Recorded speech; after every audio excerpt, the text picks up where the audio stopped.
Hello दोस्तों, मैं रंजीत चौधरी आपका स्वागत करता हूं मेरे इस YouTube चैनल पे, जहां हम लोग बातें करते हैं फिजिक्स और केवल फिजिक्स की। तो चलिए देखते हैं आज किस बात पे चर्चा होगी। Today we are going to discuss Michelson Morley's experiment. आज हम लोग बात करेंगे माइकलसन मोरले के प्रयोग की। जी हाँ, एक ऐसा प्रयोग जिसे साबित तो कुछ और करना था लेकिन हुआ कुछ और। That is known as negative result of Michelson Morley's experiment. आपने सुना होगा negative result of Michelson Morley's experiment means कि माइकलसन मोरले के प्रयोग का ऋणात्मक निष्कर्ष, ऐसा कुछ। ठीक है, तो चलिए देखते हैं माइकलसन मोरले एक्सपेरिमेंट के पीछे की कहानी। पहले पीछे की कहानी देखेंगे। अगर मेरे बारे में जानना हो तो पहले मेरे पीछे की दास्तान सुन लीजिए। तो चलिए इस दास्तान को सुनते हैं कि इस एक्सपेरिमेंट के पीछे की दास्तान क्या है। एक अनकही दास्तान, अनसुनी दास्तान, ऐसी कहानी जो पहले न कभी कही गई थी न कभी कही जाएगी। ये सब फिल्मी बातें हैं, बहुत सारी बातें हो चुकी हैं, बहुत सारे किस्से कहानियां हैं, उसमें से एक कहानी हम भी सुनाएंगे आपको। देखिए, हम लोग दो कहानियों को पैरेलल लेके चलने वाले हैं।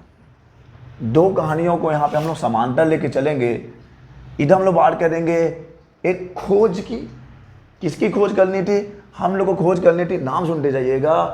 हो सकता है आप पहली बार सुन रहे हो, ऑब्वियस सी बात है। अगर आपने थर्ड ईयर में एंटर किया है तो पहली बार ही सुनेंगे, लेकिन ठीक है, I will explain everything, don't worry. हम लोग बात करते हैं इनर्शियल फ्रेम ऑफ रेफरेंस की। इनर्शियल फ्रेम ऑफ रेफरेंस की ये क्या होता है बिल्कुल आपने मेरे लेक्चर में ही देखा होगा। और यहाँ पे हम लोग बात करने वाले हैं प्रोपगेशन ऑफ लाइट की। PROPA propagation propagation of light. Spelling में बड़ा डाउट यार, हमेशा बड़ा डाउट।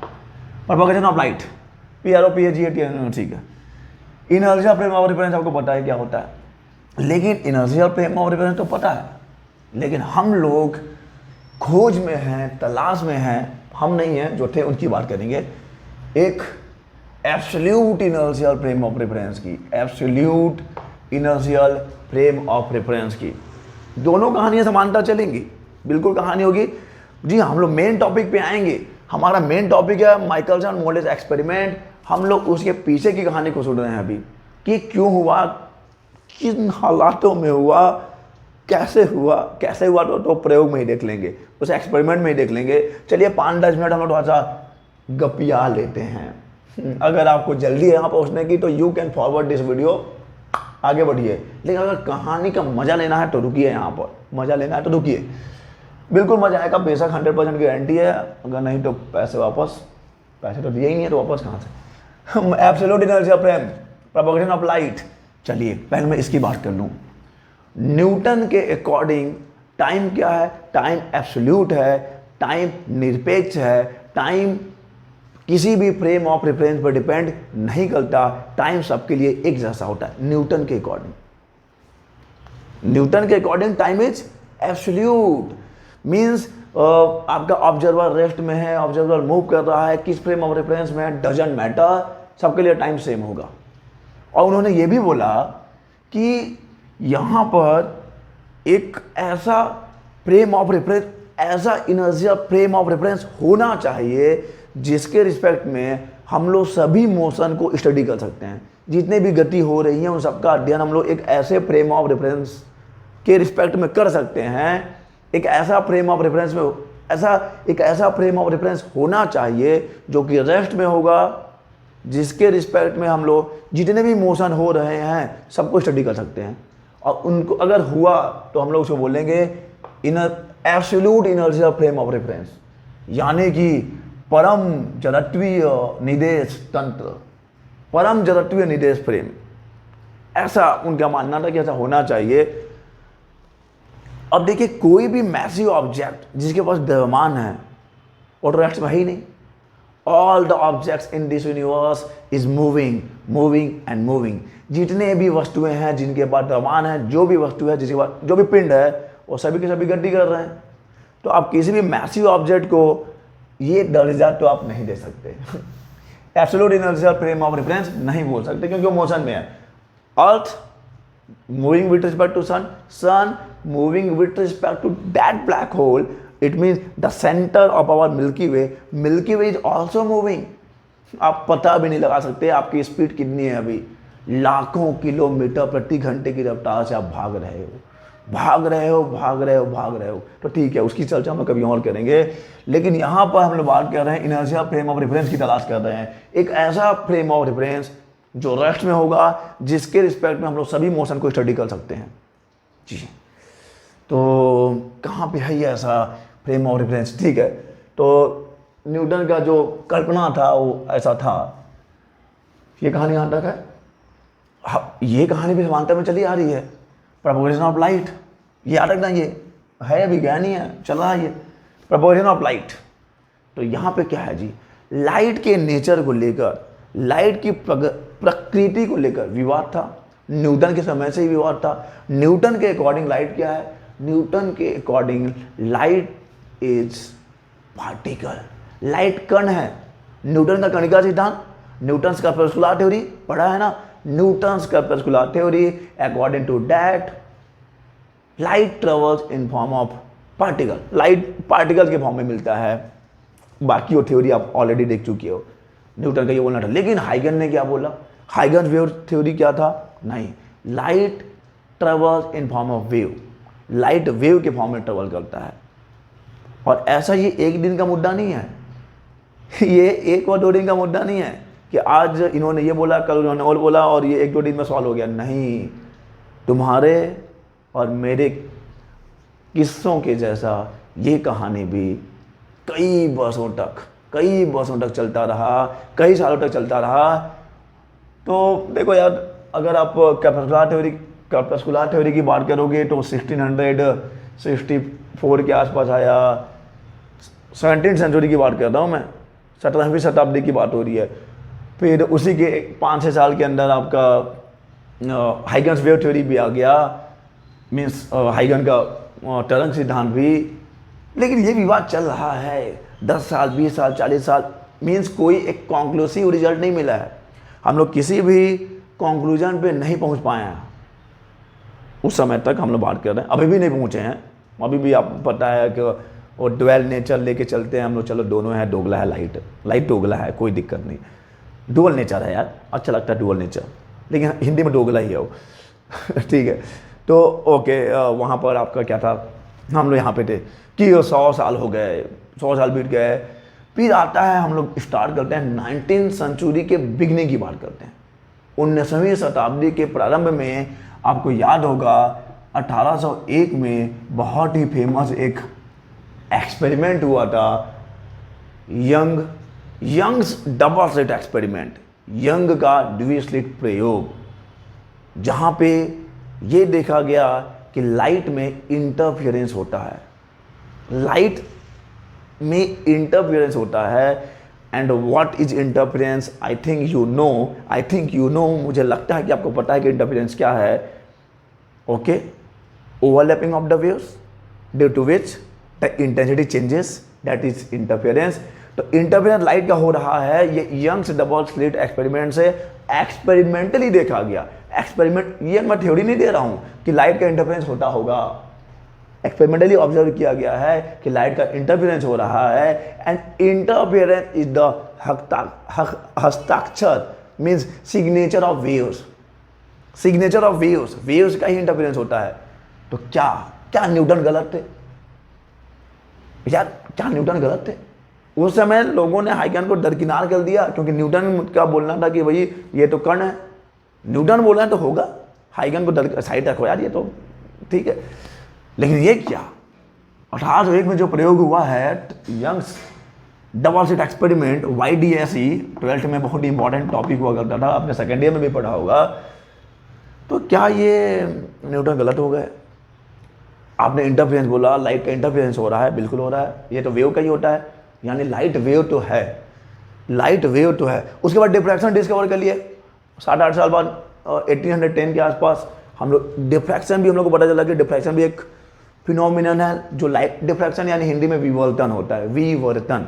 ओके, डोंट वरी, मैं दोनों को एक बार टच तो कर ही दिया करूँगा।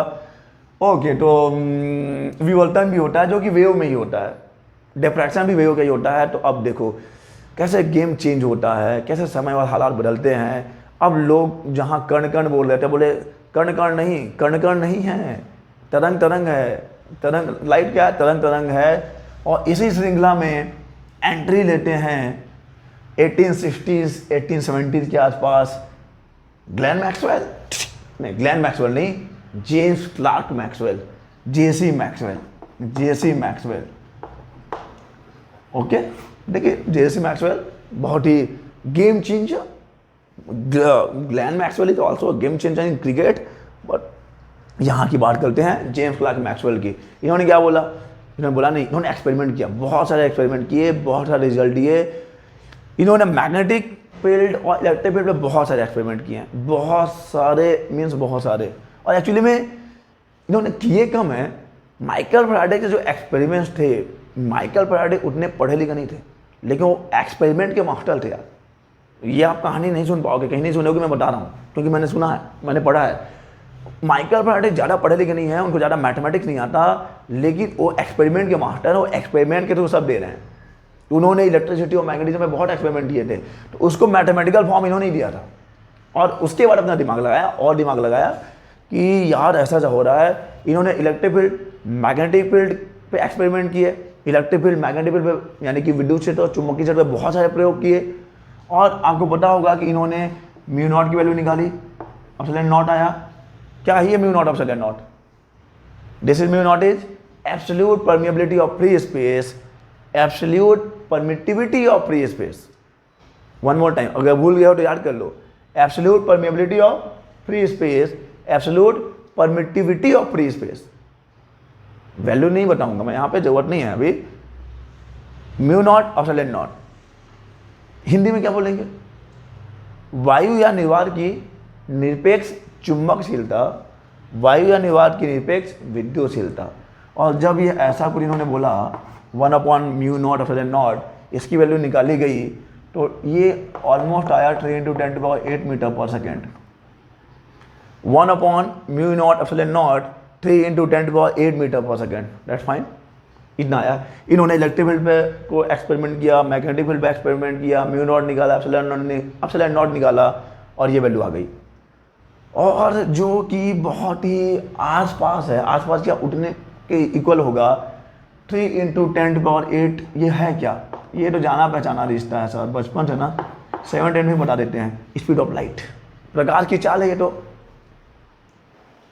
वैक्यूम में, स्पेस में प्रकाश की चाल है ये 3 × 10⁸ मीटर पर सेकेंड। ओके, यानी कि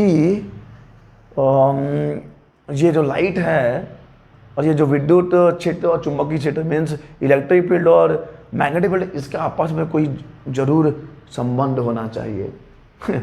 इसके बारे तो आया इलेक्ट्रोमैग्नेटिक थ्योरी, ये सब इलेक्ट्रोमैग्नेटिक थ्योरी आया। इसके बारे में उन्होंने प्रपोन्ड किया, मीन्स बोला कि प्रकाश इलेक्ट्रोमैग्नेटिक वेव हो सकता है। लाइट क्या है? लाइट जो है इलेक्ट्रोमैग्नेटिक वेव है। लाइट इलेक्ट्रोमैग्नेटिक वेव है। ये यहाँ तक पहुँच गए हैं। और याद होगा अगर हाइगन ने जब बोला कि यार लाइट वेव है, या फिर यहाँ पे जब डबल स्लिट एक्सपेरिमेंट डिफ्रैक्शन आया वहाँ भी बोले वेव है, तो सबसे बड़ा सवाल क्या था? सबसे बड़ा सवाल ये था कि वेव है तो किस मीडियम में प्रोपोगेट कर रहा है, वेव है तो किस मीडियम में आगे बढ़ रहा है, किस माध्यम में संचरित हो रहा है। क्योंकि वेव को संचरित होने के लिए, प्रोपोगेट करने के लिए मीडियम चाहिए। जैसे कि साउंड वेव है, साउंड वेव क्या है? ये उसको एयर चाहिए था, एयर हवा में वो प्रोपोगेट करता है। अगर आप स्पेस में जाके चिल्लाओ, कितना भी आवाज़ लगा लो, नहीं सुनेगी। वैसे यहाँ भी नहीं सुन रही है, वहाँ भी नहीं सुनेगी, वहाँ तो फिजिक्स ही नहीं सुनने देगा, है ही नहीं, वहाँ पे मीडियम नहीं है। तो वेव को मीडियम चाहिए। तो अभी तक ये एक रहस्य बना हुआ था, मीडियम भाई लोग नहीं बता पा रहे थे कि किस मीडियम में ये वेव प्रोपोगेट करता होगा। तो याद होगा आपको एक इमेजिनरी मीडियम की बात की गई थी, एक काल्पनिक माध्यम की बात करी गई थी, ल्यूमिनिफेरस ईथर। याद आया कुछ?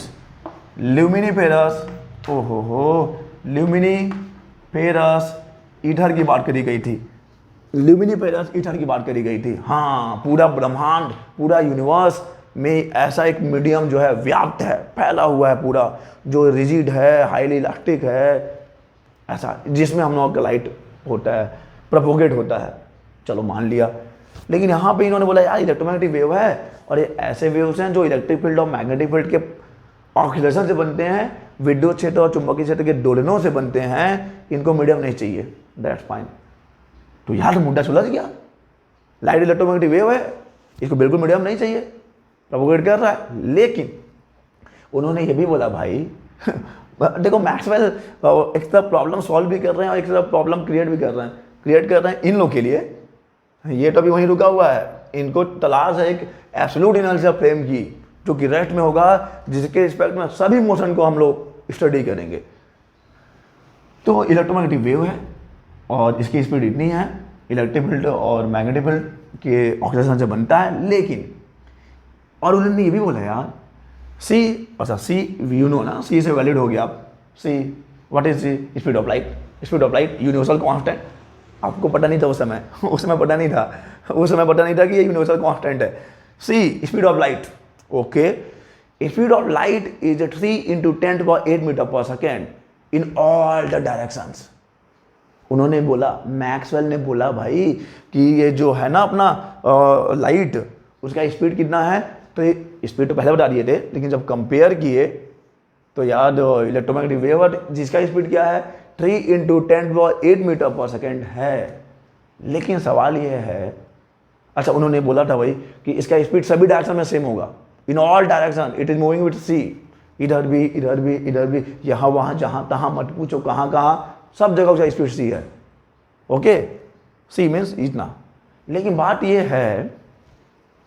यह है कि इसके रिस्पेक्ट में बात यह है कि इसके सापेक्ष में, अरे यार मैं बोल रहा हूँ आई एम दौड़िंग, I am running with the speed of 40 km/h with respect to ground. The train is moving with the speed of 200 km/h with respect to ground. The earth is moving with the speed of 30 km/s with respect to sun. आप पढ़ेंगे revolution होता है 30 km/s से, यानी कि अच्छा we say कि the speed of sound is 332 metre per second. The speed of sound is 332 metre per second with respect to air, जिसमें कि वो प्रोपोगेट हो रहा है। याद रखिए साउंड की स्पीड हम लोग लेते हैं 332 metre per second 0 degree Celsius पे, एयर के रिस्पेक्ट में लेते हैं। एयर के रिस्पेक्ट में जिस मीडियम में वो प्रोपोगेट करता है sound 332 metre per second it the speed of sound with respect to air. तो यार ये स्पीड है साउंड का किसके रिस्पेक्ट में है? अब याद आया जमाना कि यार एक ऐसे एब्सोल्यूट इनर्शिया फ्रेम की बात तो हो रही है, ढूंढ तो रहे हैं हम लोग, एक ऐसे एब्सोल्यूट इनर्शिया फ्रेम यानी कि परम जड़त्वीय निदेश तंत्र की खोज तो की जा रही है। हो सकता है उसके रिस्पेक्ट में ही होगा, समझो पॉइंट को, हो सकता है उसके रिस्पेक्ट में ही होगा। दोनों कहानी मर्ज हो गए, इधर भी इनर्शियल फ्रेम ऑफ रेफरेंस चाहिए, अब absolute inertial frame of reference. इन्होंने बोला यार हाँ वो जो सी है ना किसके रिस्पेक्ट में है, एक absolute inertial frame of reference है। वो जो ईथर बोल रहे थे ना वही ईथर हो सकता है, absolute inertial frame of reference.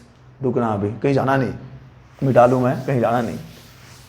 तो इन्होंने बोला भाई हाँ वही ईथर के रिस्पेक्ट में हो सकता है, ईथर ही हो कि पूरे यूनिवर्स में व्याप्त है, पूरे यूनिवर्स में फील्ड है दैट ईथर।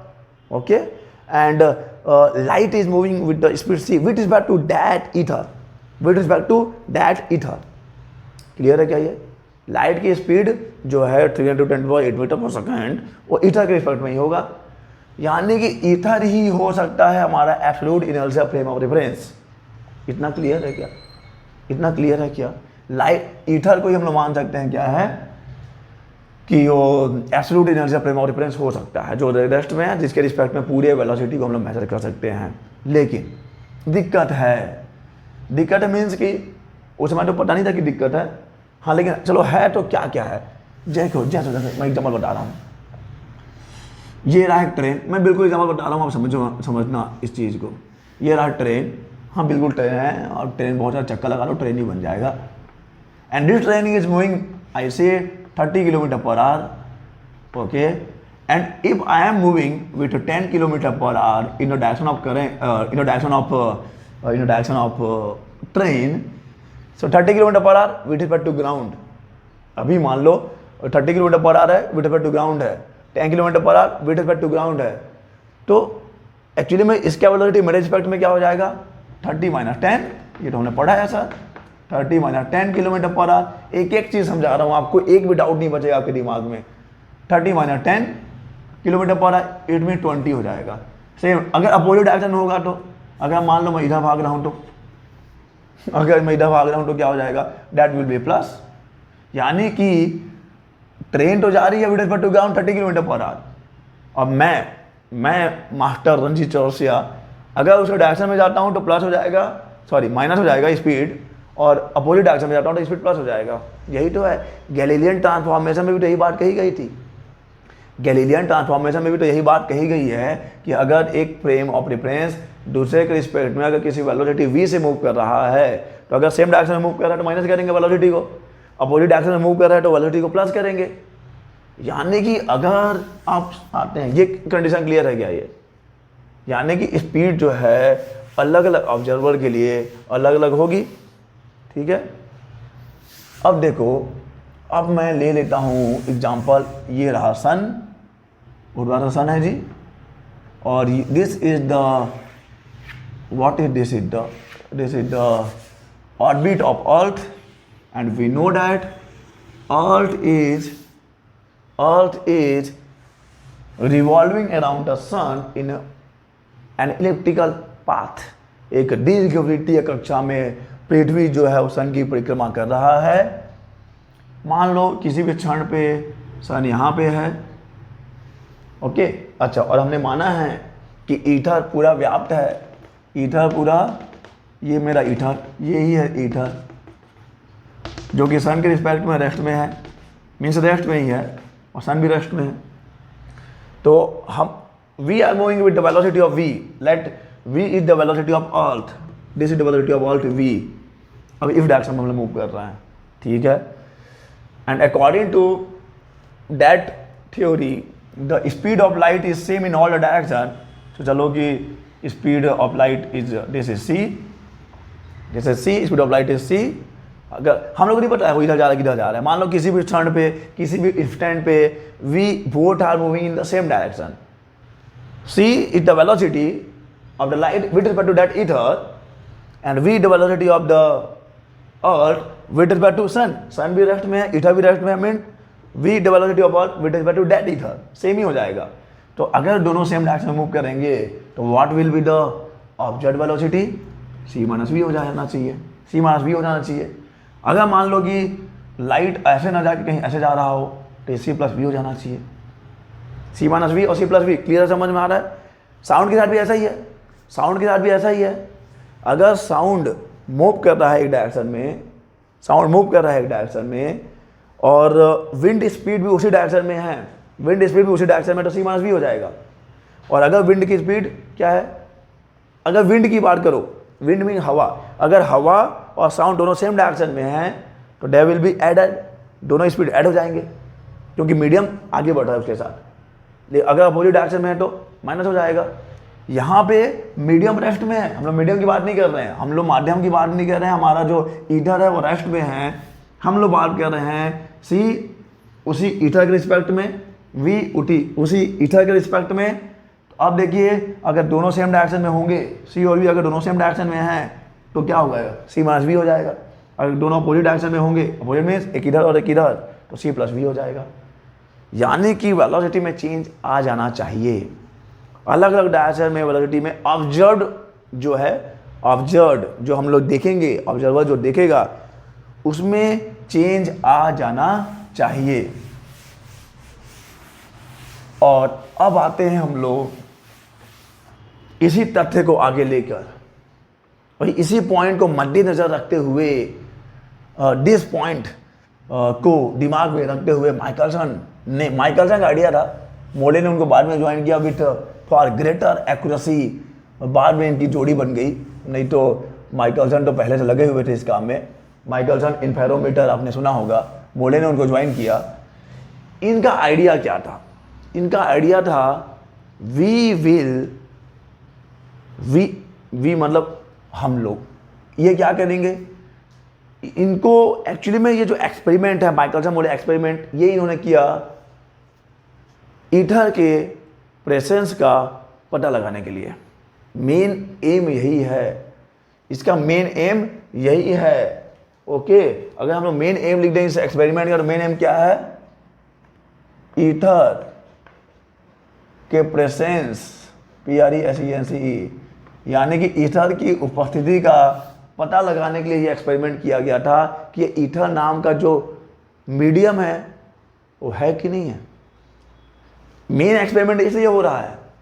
अच्छा, ये 1887 की बात है जी, ये जो एक्सपेरिमेंट हुआ था ये 1887 में हुआ था। इसके बाद आपका फिजिक्स टोटली चेंज हो जाएगा, एक नए फिजिक्स की शुरुआत होगी। लेकिन पहले हम लोग यहाँ बात करते हैं 1887 की बात करते हैं। तो ये क्यों हुआ है? तो detect the presence of ether है कि नहीं है, ईथर है कि नहीं है, उसके लिए ये इन्होंने क्या किया है, इस एक्सपेरिमेंट को परफॉर्म किया है। ठीक है, ईथर के उपस्थिति का पता लगाना है, ईथर के प्रेजेंस को जानना है। ठीक है, लेकिन कैसे? अरे कैसे जान लोगे? With the same principle, with that same principle. कैसे? बोले यार वी विल ना, हम लोग ना we will measure the velocity of earth through ether. Ether के थ्रू हम लोग वेलोसिटी को देखेंगे, ईथर के थ्रू हम लोग अर्थ के वेलोसिटी को, मीन्स ईथर के दरमियान हम लोग पृथ्वी के वेग को देखेंगे। ठीक है, अब क्या होगा, कैसे होगा ये जरा आप देख लो। ये हो गया सन। आइडिया क्या था, ये कैसे अपने कंक्लूजन तक पहुंचेंगे, पूरा कंक्लूजन, फिर हम लोग आएंगे मेन एक्सपेरिमेंट पे। सन हो गया, ये ऑर्बिट हो गया, दिस इज ऑर्बिट, और मान लीजिए कि दिस इज ईथर। ये ईथर पूरा व्याप्त है, पूरे ब्रह्मांड में ये ईथर व्याप्त है, जो कि रेस्ट में है, सन के रिस्पेक्ट में, या सन उसके रिस्पेक्ट में रेस्ट में है, ये भी बोल सकते हो आप। We are moving with velocity c, जो कि एक्चुअली में कितना है, 3 × 10⁸ मीटर पर सेकेंड है, जो कि ज़्यादा तो नहीं है बहुत लाइट के रिस्पेक्ट में, लेकिन है, क्योंकि लाइट की स्पीड कितनी है, sorry metre per second, sorry यदि यार हम इसकी बात कर रहे थे ना हम लोग, अर्थ के स्पीड की 330 किलोमीटर पर सेकेंड, अगर मीटर में कन्वर्ट कर देंगे तो ये हो जाएगा 3 × 10⁴ metre per second, 30,000 metre per second हो जाएगा। लेकिन लाइट की स्पीड कितनी है, 3 × 10⁸ मीटर पर सेकेंड है यार, तो उसके अमाउंट में तो कहीं ठहरता नहीं है, लेकिन ठीक है काम चल जाएगा अपना। V the velocity with respect to that sun ऐसे रोटेट हो रहा है, रोटेट मीन्स रिवॉल्व हो रहा है बोलना चाहिए। अब देखिए लाइट की स्पीड तो c है, और अकॉर्डिंग टू दैट हाइपोथेसिस कि सभी डायरेक्शन में सेम ही है, c ही है सभी डायरेक्शन में, तो कोई ना कोई ऐसा क्षण होगा इस ऑर्बिट में कहीं ना कहीं एक ऐसा क्षण या पल या एक वक्त होगा जब लाइट हमारे डायरेक्शन में होगा, लाइट हमारे डायरेक्शन में होगा। जब लाइट हमारे डायरेक्शन में होगा, in that case the velocity will be c - v, और जब लाइट हमारे अपोजिट डायरेक्शन में होगा, मान लो इसके इधर अपोजिट में, तो ये हो जाएगा c + v होना चाहिए। यही तो पॉइंट दिमाग में रखा गया है कि भाई अगर लाइट हमारे डायरेक्शन में मूव कर रहा है तो c - v होगा, अपोजिट डायरेक्शन में मूव कर रहा है तो c + v हो जाएगा। ठीक है, तो अब देखो, तो इनका करना क्या, ये करना क्या चाहते हैं, ये करना चाहते हैं they want to measure the speed of light in different directions, और लाइट के स्पीड को देखना चाहते हैं अलग अलग डायरेक्शन में, कि भाई अलग अलग डायरेक्शन में लाइट का स्पीड कितना है, क्या अलग अलग है कि नहीं है। ठीक है, तो c + v, c - v, इसी फैक्ट के साथ हम लोग आगे बढ़ेंगे, देखेंगे ऐसा हो रहा है कि नहीं हो रहा है। अगर ऐसा हो जाता है अगर हो जाता है तो समझ में आ जाएगा कि यार ईथर ना है, ईथर है। लेकिन मुझे पता है कि आपको पता होगा कि ऐसा कुछ हुआ नहीं। चलिए चलिए, तो अब आएंगे हम लोग अपने मेन एक्सपेरिमेंट पे। मेन एक्सपेरिमेंट पे आएंगे, माइकलसन मोले के एक्सपेरिमेंट पे आएंगे हम।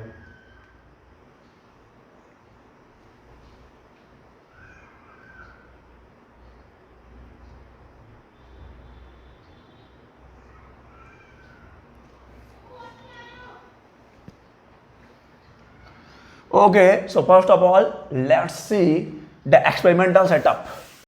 Experimental setup. Experimental setup.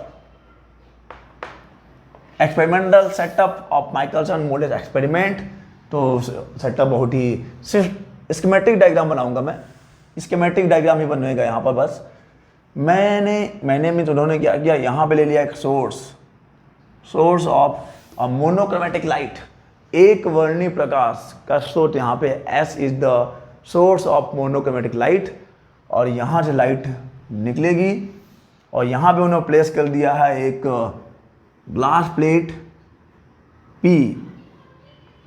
This is the glass plate P at an angle of 45 degree, at an angle of 45 degree with the vertical. ऊर्ध्वाधर से 45 डिग्री पे झुका हुआ एक ग्लास प्लेट रख दिया है। और इस ग्लास प्लेट में एक खास बात है, खास बात यह है कि ये सेमी रिफ्रैक्टेड प्लेट है। मीन्स यहाँ से लाइट का कुछ भाग रिफ्लेक्ट हो जाएगा और कुछ भाग रिफ्रैक्ट भी हो जाएगा। इट मीन्स कुछ पार्ट तो रिफ्लेक्ट हो जाएगा और कुछ पार्ट उसके अंदर से होके गुजर जाएगा। 50-50 और एकदम बराबर बराबर नहीं, ऑलमोस्ट, ठीक है। ऑलमोस्ट मीन्स कुछ प्रकाश किरणें परावर्तित हो जाएंगी, कुछ प्रकाश किरणें अंदर से होके गुजर जाएंगी। क्लियर है ये? तो ये हो गया आपका एक वर्णी प्रकाश का स्रोत। It means the source of a monochromatic light, and this is the glass plate. खास बात है ग्लास प्लेट में, इसका ये जो पार्ट है थोड़ा सा सिल्वर पेंटेड है, जिससे कि ये रिफ्लेक्टेड भी हो जाए, रिफ्लेक्ट भी करना चाहिए। यहाँ से लाइट रिफ्लेक्ट होके इधर जाएगी और कुछ पार्ट रिफ्लेक्ट होके इधर जाएगी। और यहाँ पे इन्होंने रख दिया है एक mirror M1, totally reflected mirror, totally reflected mirror है, पूर्ण परावर्तित एकदम, बिल्कुल भी आर पार नहीं, कोई ऐसा नहीं, बस यहाँ से वापस जाओ बोलेगा। और यहाँ पे रख दिया है M2, ये भी टोटली रिफ्लेक्टेड मिरर है, ये भी टोटली रिफ्लेक्टेड मिरर है। आइडिया देखना यार, माइकलसन का ब्रिलियंस देखना, माइकलसन की विद्वता देखना कि क्या दिमाग लगाया वो आदमी, कैसे। अब मैंने बोला यार वो अर्थ के वेलोसिटी को मेजर करना चाहता है थ्रू ईथर, वो अलग अलग डायरेक्शन में लाइट के स्पीड को देखना चाहता है, तुलना करना चाहता है अलग अलग डायरेक्शन में लाइट के स्पीड को कंपेयर करना चाहता है, लेकिन कैसे? क्या वो इतना तेज है कि लाइट के स्पीड को देख लेगा? नहीं नहीं नहीं, दिमाग यार, दिमाग की बात है। देखो कैसे कैसे कंपेयर करेगा वो। बहुत ही सारे, मतलब इतना इंटेलिजेंस लाते कहाँ से लोग, कौन थे ये लोग? हमारे पास तो नहीं है, हम तो इसको समझने में भी दिनों घंटों ले लेंगे, महीनों ले लेंगे। और ये आदमी, अरे यार ऐसे लोग पता नहीं कहाँ से आते हैं, एलियन होते होंगे शायद। M1 M2 देखिए, अब मैंने क्या बोला है, ये मेरा सोर्स है, ये ग्लास प्लेट है, ये मिरर M1 है, ये मिरर M2 है। होगा क्या, ये देखिए, this is the reflected ray, यहाँ से लाइट रिफ्लेक्ट होगा और ये इस वाले मिरर पे इंसिडेंट होगा, वहाँ से वापस रिफ्लेक्ट होगा, रिफ्लेक्ट होकर यहाँ पहुँचेगा, वापस यहाँ आएगा, वापस यहाँ आएगा। ओके, अच्छा देखिए, आपका जो ओरिजिनल जो इनका सेटअप है, एक्सपेरिमेंटल सेटअप, वहाँ पे यहाँ पे एक कंपनसेटिंग प्लेट भी है, यहाँ पे एक कॉन्वेक्स लेंस भी है। फॉर द सिंपलिसिटी हमने बहुत ही आसान से आसान रखने के लिए कंपनसेटिंग प्लेट को हटा दिया, यहाँ से कॉन्वेक्स लेंस को हटा दिया। हमको बस बेसिक चीज़ को समझना है, मेन हम लोग को मैथमेटिकली इसको एनालाइज करना है, ठीक है, चित्रकला का कॉम्पिटिशन नहीं करना है। तो ये रिफ्लेक्ट होकर यहाँ जाएगा, वापस आएगा, ठीक है। अब देखिए, ये जो है ये यहाँ से रिफ्लेक्ट होकर इस पर इंसिडेंट होगा और वापस आएगा। ये सेटअप है। अभी ऐसा क्यों करना चाहते हैं? अब चलो यहाँ पे लाइट की किसी भी टाइम पे ये रहा ऑर्बिट और ये रहा बीच में सन, मान लो अर्थ यहाँ पे है which is moving with velocity v। तो जब अर्थ v वेलोसिटी से मूव कर रहा है इन दिस डायरेक्शन, तो ये पूरा अपरेटस भी तो वेव वेलोसिटी से मूव कर रहा है, क्योंकि वो अपरेटर भी तो अर्थ पे ही है। If earth is moving with the velocity v in this direction, then this whole apparatus will be move in this direction. या पूरा का पूरा apparatus ऐसे v डायरेक्शन में मूव करेगा, ठीक है, ओके। अब मान लो हम लोग मान रहे हैं, उनको पता नहीं है, कोई नहीं जानता, इसीलिए तो इसको देखेंगे उल्टा पुल्टा घुमा सिमा के, मीन्स मेहनत यार, मेहनत। देखो अभी हम लोग मान रहे हैं कि लाइट इसी डायरेक्शन में है, लाइट का डायरेक्शन भी ऐसे ही है, हॉरिजॉन्टली ऐसे लाइट जा रहा है, ठीक है। तो जब लाइट ऐसे जाएगा जी, तो यहाँ पे दोनों एक डायरेक्शन में है, तो द वेलोसिटी विल भी कुछ रिलेटिव लेंगे हम लोग, लेकिन ये परपेंडिकुलर डायरेक्शन में है, परपेंडिकुलर डायरेक्शन में रिलेटिव नहीं लेना है आपको। तो यही तो करना है, दो अलग अलग डायरेक्शन में लाइट के वेलोसिटी को, लाइट के स्पीड को कंपेयर करना है। दो अलग अलग डायरेक्शन में लाइट के स्पीड को कंपेयर करना ही तो इस मेन एक्सपेरिमेंट का उद्देश्य है, मेन एम है, ओके। तो चलिए देखते हैं क्या होगा। अब देखो ये रहा आपका रिफ्लेक्ट होकर वापस यहाँ जाएगा, यहाँ से वापस आएगा, लेकिन अभी बहुत सारी चीज़ें होंगी, सही में खिसक जाएगा, खिसकाऊंगा, रुक जाए, खिसकाऊंगा, ये जाएगा वापस रिफ्लेक्ट होकर यहाँ आएगा।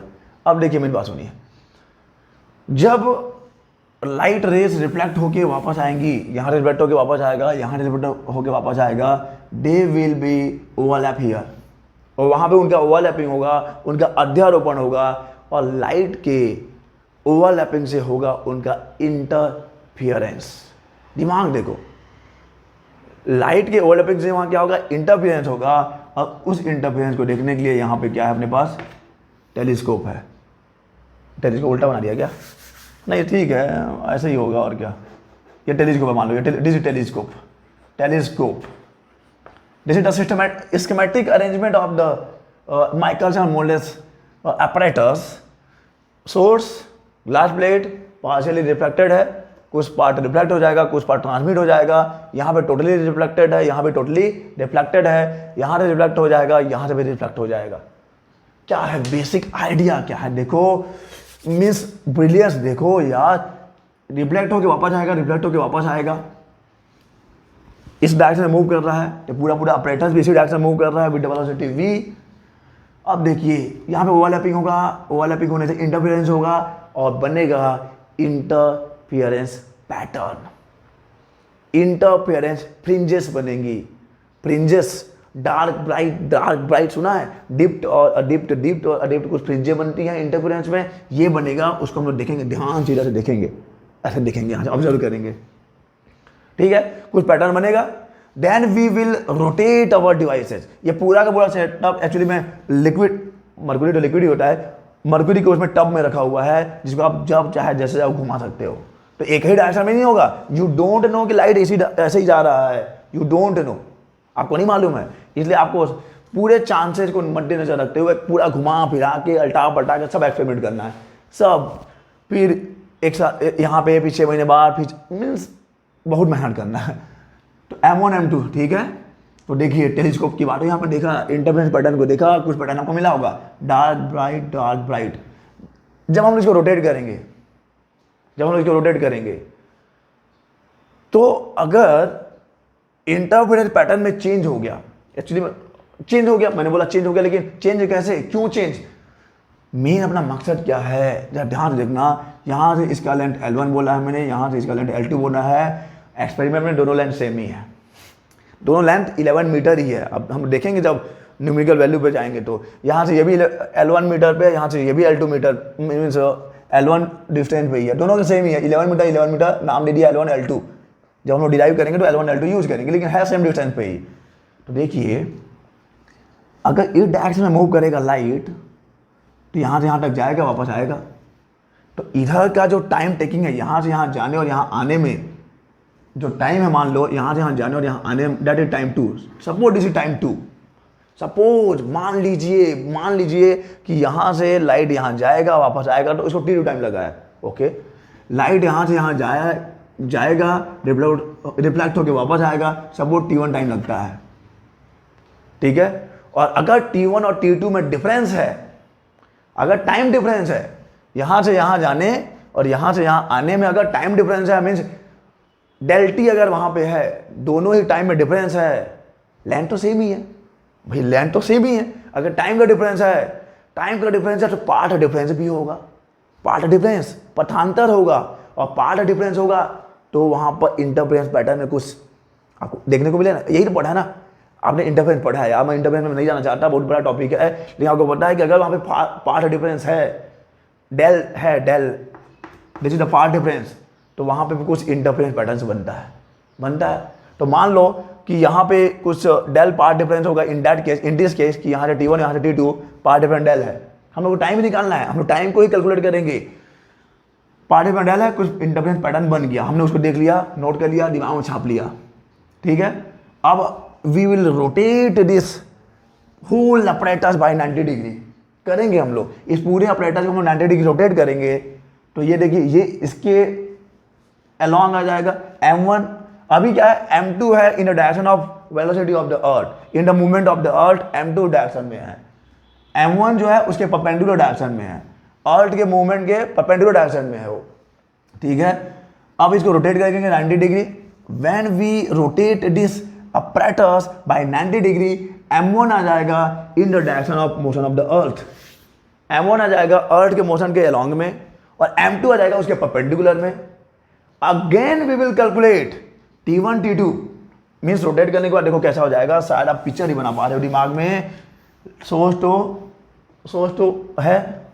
यही है।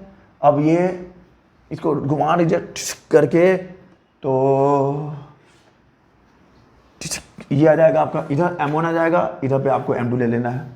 ओके, इधर पे m1 और इधर पे m2 ले लेना है, इधर पे m1 और इधर पे m2 ले लेना है। क्लियर है ये, इधर पे m1 और इधर पे m2 ले लेना है, इधर पे m1 और इधर पे m2। तो ये कैसे संभव है सर? सोच तो इधर, अरे यार सोच तो इधर भी तो रख सकता हूँ ना मैं, क्या दिक्कत है? सोच तो इधर भी तो रख सकता हूँ, कोई दिक्कत नहीं है। तो जब m1 जो है, m1 आ जाएगा किस डायरेक्शन में, m1 आ जाएगा in the movement of the direction of the earth, और m2 हो जाएगा अर्थ के मोशन के परपेंडिकुलर डायरेक्शन में। Then again we will calculate T1 T2, that will be T1 prime T2 prime, again we will calculate del T prime. और अगर ये del T prime वो डेल टी से अलग हुआ, मीन्स इस केस में पार्ट डिफरेंस अलग होगा, और जब पार्ट डिफरेंस अलग होता है, मान लीजिए होता है, मेरे को नहीं मालूम कि ये मैं थ्योरेटिकली बता रहा हूँ कि अगर इस केस में del T dash del T prime अलग आता है, उस वाले डेल टी से अलग आता है, ये डेल टी डैश अलग आ रहा है, इट मीन्स टाइम में डिफरेंस है, और जब टाइम में डिफरेंस है तो पार्ट डिफरेंस भी होगा, पार्ट डिफरेंस का भी डिफरेंस हो जाएगा। मतलब वहाँ पे जो पार्ट डिफरेंस का, यहाँ का जो पार्ट डिफरेंस है, दोनों में अंतर है, और जब पार्ट डिफरेंस में अंतर है तो इंटरफेरेंस पैटर्न में भी अंतर होना चाहिए, इंटरफेरेंस पैटर्न चेंज होना चाहिए। और अगर हमने ऑब्जर्व कर लिया कि हाँ भाई हाँ इंटरफेरेंस पैटर्न चेंज है, तब हम लोग को क्लियर हो जाएगा, कि हाँ ऐसा कुछ होता है।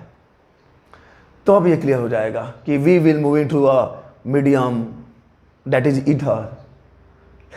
लेकिन ऐसा कुछ हुआ नहीं, हम लोग देखेंगे ऐसा कुछ हुआ नहीं। हम लोग पूरा मैथमेटिकली उसको जब ऑब्जर्व करेंगे, एक्सपेरिमेंटली तो देखेंगे। तो क्या ये क्लियर? हम लोग को करना क्या है, हम लोग को यहाँ से यहाँ के जाने का टाइम T1 निकालना है, यहाँ से यहाँ का आने का टाइम T2 निकालना है। उसके बाद उनको 90 डिग्री रोटेट कर देंगे, फिर T1 डैश निकालेंगे, फिर T2 डैश निकालेंगे। उसके बाद यहाँ पे पार्ट डिफरेंस निकाल लेंगे, यहाँ पे पार्ट डिफरेंस निकाल लेंगे, और देखेंगे क्या दोनों के पार्ट डिफरेंस में अंतर है। तो मैथमेटिकली तो डिफरेंस आएगा ही आएगा। और जब मैथमेटिकली यानी थ्योरेटिकली जब दोनों के पार्ट डिफरेंस में अंतर है, मीन्स जो पैटर्न बनेगा दोनों में ना कुछ अलग होना चाहिए, कुछ शिफ्ट होना चाहिए। शिफ्ट मीन्स इंटरफेरेंस पैटर्न की शिफ्टिंग होनी चाहिए। क्या ये क्लियर है?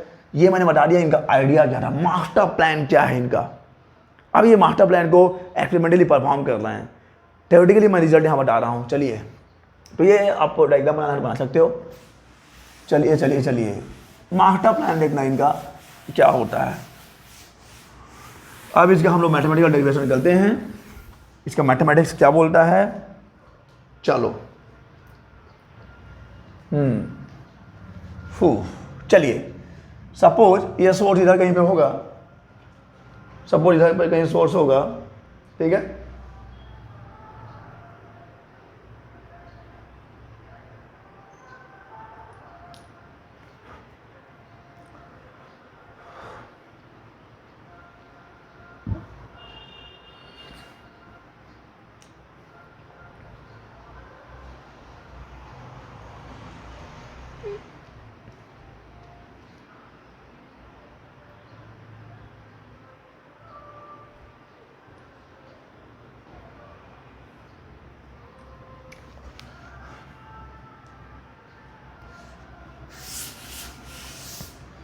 तो suppose at any instant of time, किसी भी टाइम पे आपका जो प्लेट है is at this position, this is the position of plate P, और यहाँ से लाइट रिफ्लेक्ट हो गया, ये यहाँ पे जाएगा, कहाँ पे, यहाँ पे रिफ्लेक्ट होके यहाँ इंसिडेंट हुआ है, और ये है आपका दैट इज M1, यहाँ से जाएगा यहाँ पे, पहुँचना चाहिए, पहुँचेगा नहीं, अभी देखेंगे हम लोग क्या है, कुछ ज़्यादा इंक्लाइंड हो गया है क्या, क्योंकि मेरे को इसको इधर भी लेके जाना है।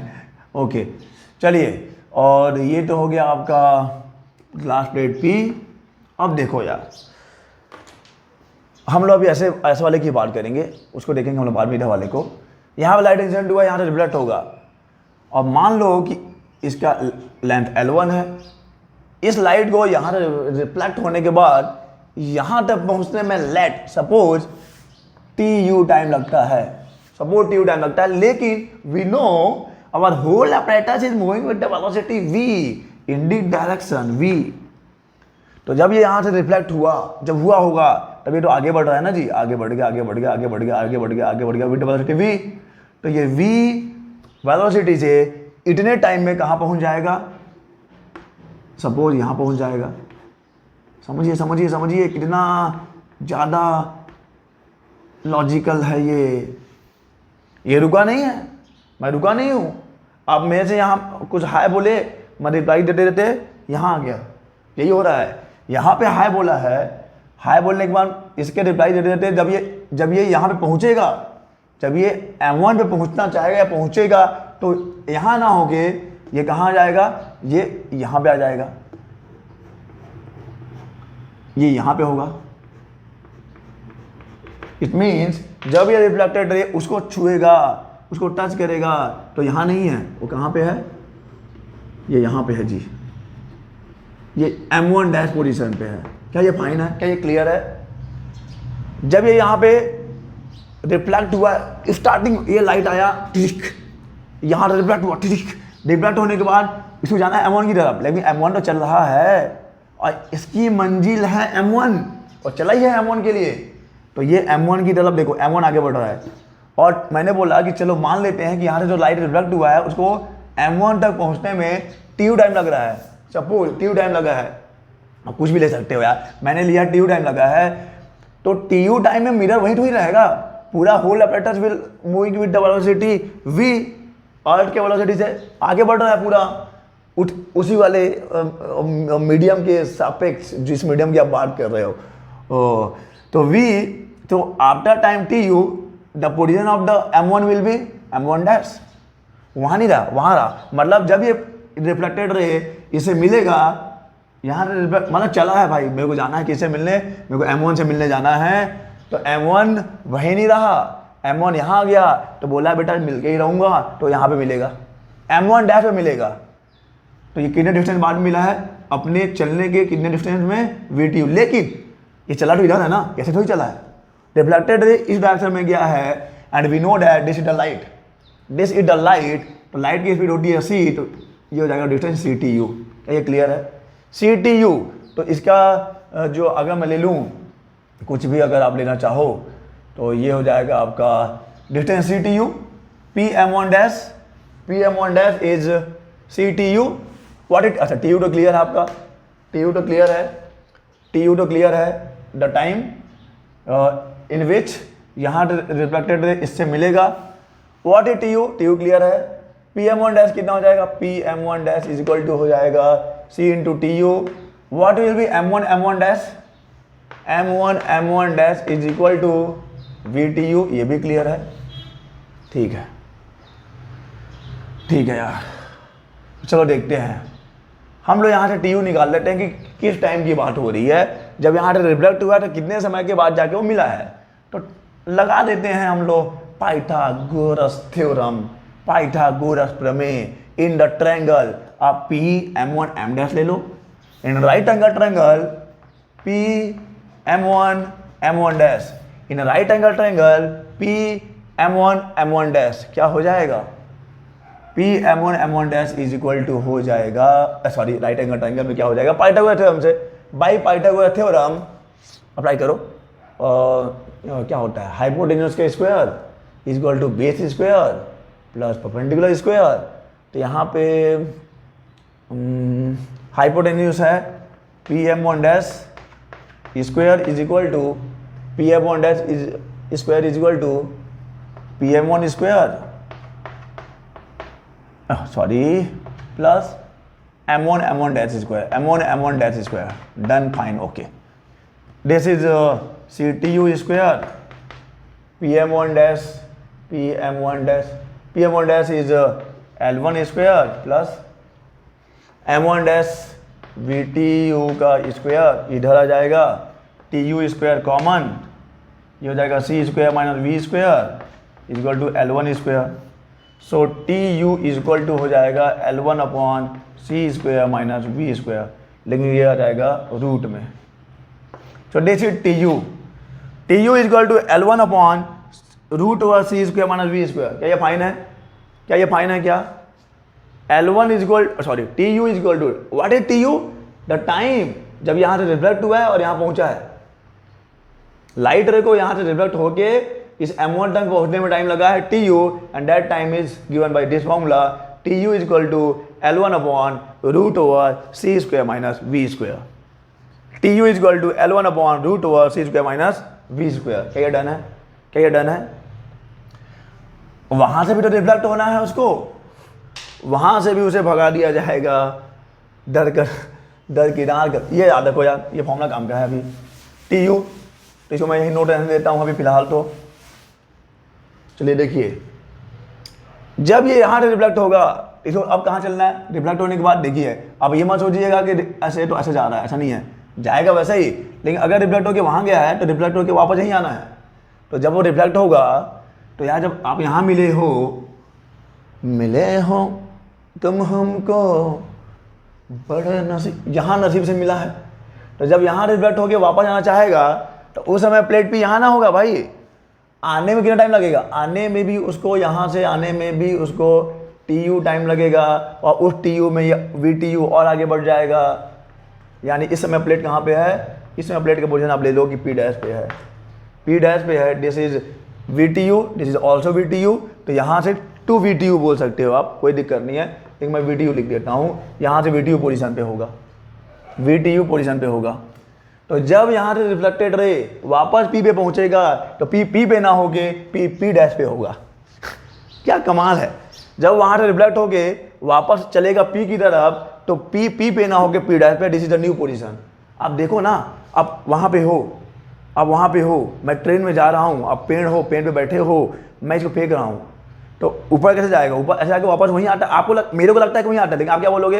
ये यूं गया है और यूं आया है, क्योंकि I am the moving particle, I am moving with train. मैं ट्रेन के साथ मूव कर रहा हूँ और ये पूरा पार्टिकल मेरे साथ मूव कर रहा है। तो वैसे यहाँ भी है, जैसे यहाँ भी है।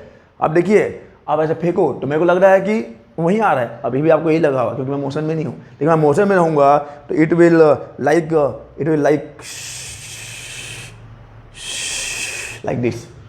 Like this. तो जाने में भी TU टाइम लगा है, आने में भी TU टाइम लगेगा। तो हम लोग यहाँ पे देख लेते हैं total time. What will be the total time?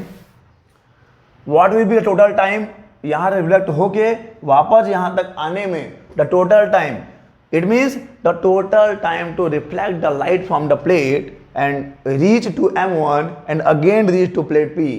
और ये किस डायरेक्शन में है? perpendicular to the motion of the apparatus, motion of the earth, अर्थ के मोशन के परपेंडिकुलर डायरेक्शन में लाइट जाके वापस आने में टोटल टाइम को हमने t1 लिया है, तो कितना हो जाएगा 2 times of u tu 2 times of L1 divided by root over c square minus we square. क्या ये सही है? क्या बिल्कुल सही है सर, बिल्कुल सही है।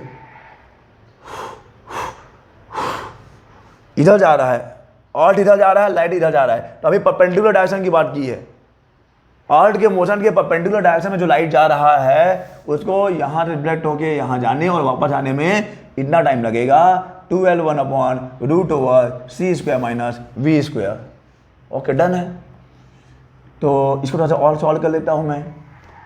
2L1 यहाँ से सी स्क्वायर कॉमन आ जाएगा, सी स्क्वायर और तो यहाँ हो जाए सी स्क्वायर कॉमन निकालोगे तो बाहर तो सी आएगा ना, 1 minus we square upon C square.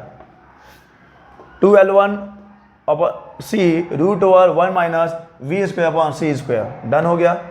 2L1 divided by सी, ये ऊपर जाएगा तो ये हो जाएगा 1 minus we square upon C square का पावर माइनस 1/2। इसका पावर 1/2 ही तो है, ऊपर जाकर माइनस 1/2 हो गया। Again v square upon C square will be less than 1, बहुत छोटा होगा, एक से छोटा होगा। Binomial theorem, by binomial theorem 2L1 upon c 1 plus minus minus plus 1 upon 2 v square upon C square. So this is the time t1. This is the time t1. t1 is equal to 2L1 upon c 1 plus 1 तो इसको लिखने की जरूरत पड़ेगी क्या? नहीं, v square upon 2c square. Done है, done है। अच्छा ये कौन सा फॉर्मूला लगा याद रखना, 1 plus x n is equal to होता है 1 plus n x, 1 plus x is equal to होता है 1 plus n x. This is the binomial theorem. This is the time earth के मोशन के परपेंडिकुलर डायरेक्शन में लाइट को यहाँ से यहाँ जाने और यहाँ से यहाँ आने में इतना टाइम लग रहा है।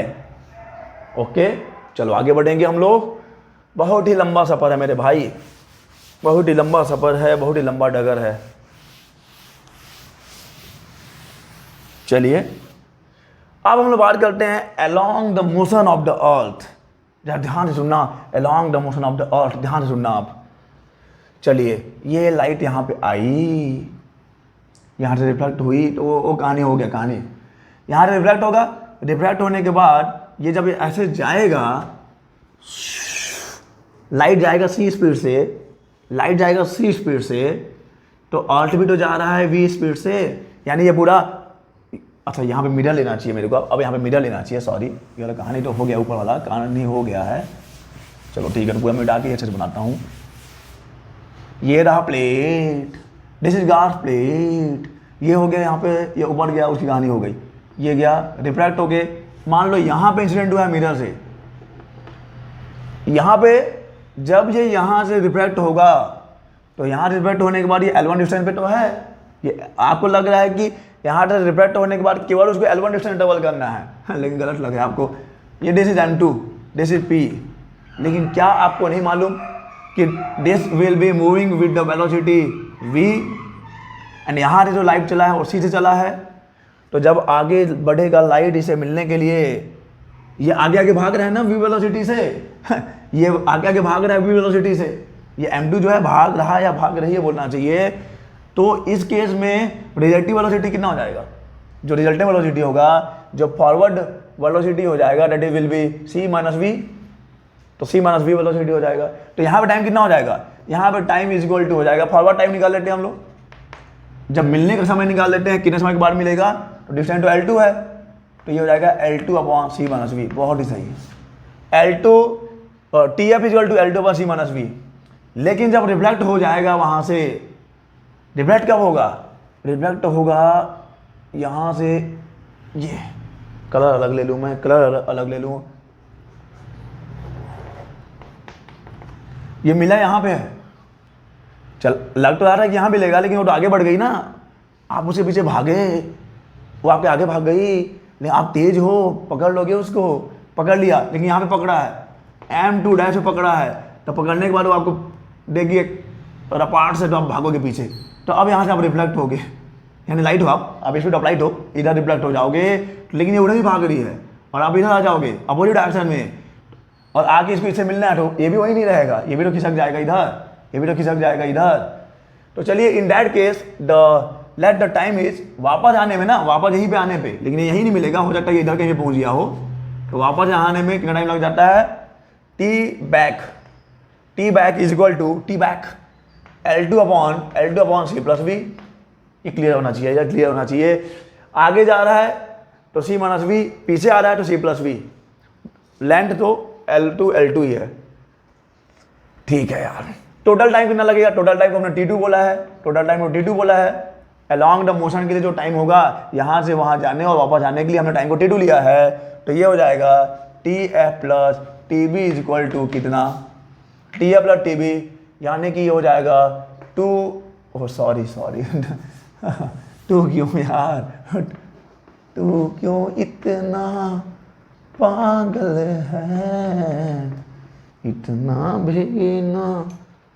L2 upon c minus v plus L2 upon c plus v is equal to, LCM लेंगे तो ये हो जाएगा आगे ऐसे स्क्वायर माइनस वी स्क्वायर हो जाएगा, कि इधर इंटू हो जाएगा L2 सी प्लस, एक स्टेप करके दिखा रहा हूँ जी।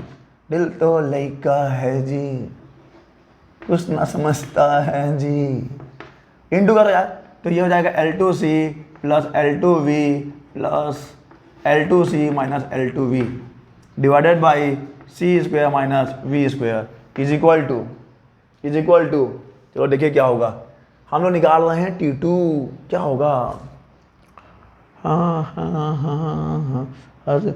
मैंने T1 का फॉर्मूला मिटा दिया है, मुझे बताना क्या होगा उसका वैल्यू, मेरे को याद थोड़ी है। L2C plus L2V plus L2C या कुछ कटेगा क्या, काटो यार, कटेगा, सबका कटता है भाई सबका कटता है, तो कोई बड़ी बात नहीं है। यहाँ से 2L2 हो जाएगा, L2C 2L2C divided by c square minus we square is equal to, common निकाल लीजिए, ओ होए 2L2 सी तो है लेकिन कॉमन आ जाएगा, यहाँ से सी स्क्वायर कॉमन आ जाएगा, तो हो जाएगा 1 minus we square upon C square हो जाएगा, 1 minus we square upon C square हो जाएगा, तो यहाँ से ये कैंसिल और एक कैंसिल, तो बचा कितना, ये ऊपर जाएगा, अगेन ये ऊपर जाएगा। मैं यहाँ सॉल्व करता हूँ, T2 इज इक्वल टू कितना, T2 is equal to 2L2 divided by c तो कैंसिल, एक सी बचा है, ये ऊपर गया है, ऊपर जाने के बाद देखो, ऊपर जाने के बाद -1 होगा, अगेन बाइनोमियल थ्योरम लगेगा, तो बस डायरेक्ट लिखूंगा यार, बहुत हो गया, 1 प्लस वी स्क्वायर अपॉन सी स्क्वायर, तो this is T2, T2 is equal to 2L2 upon c 1 plus v square upon C square. तो क्या दोनों टाइम अलग है क्या, T1 और T2 अलग है क्या, देखो T1 में यहाँ पे डिवाइडेड बाई 2 है क्या, यहाँ पे नहीं है, L1 L2 तो सेम है, पहले बता दिए, डोंट वरी, उसका टेंशन मत लो कि सर L1 L2 भी तो अलग है, वो दोनों सेम ही है, 11 मीटर ही लिया था, तो यहाँ पे 1/2 है उस वाले में, यहाँ पे नहीं है, यानी T1 और T2 अलग अलग है। यहाँ से इस डायरेक्शन में जाके वापस आने में जो T1 टाइम लगता है, यहाँ से इधर जाके आने में T2 टाइम लगता है, और दोनों में डिफरेंस है, दोनों टाइम में डिफरेंस है, और जब दोनों टाइम में डिफरेंस है बेटा, तो वहाँ पे पार्ट डिफरेंस भी होगा, और वही निकालना पड़ेगा। पहले टाइम डिफरेंस निकाल लेते हैं, टाइम डिफरेंस डेल टी निकालो, del T is equal to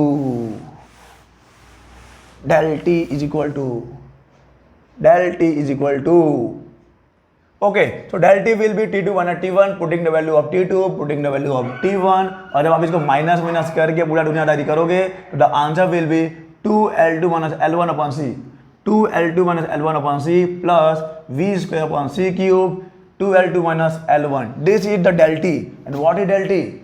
इधर से जाने और आने में जो टाइम का डिफरेंस है वही तो del t है। इट मीन टाइम डिफरेंस है, दोनों ही लाइट के वापस वहां पे आने में टाइम का डिफरेंस है, और जब टाइम का डिफरेंस है तो पार्ट डिफरेंस भी होगा,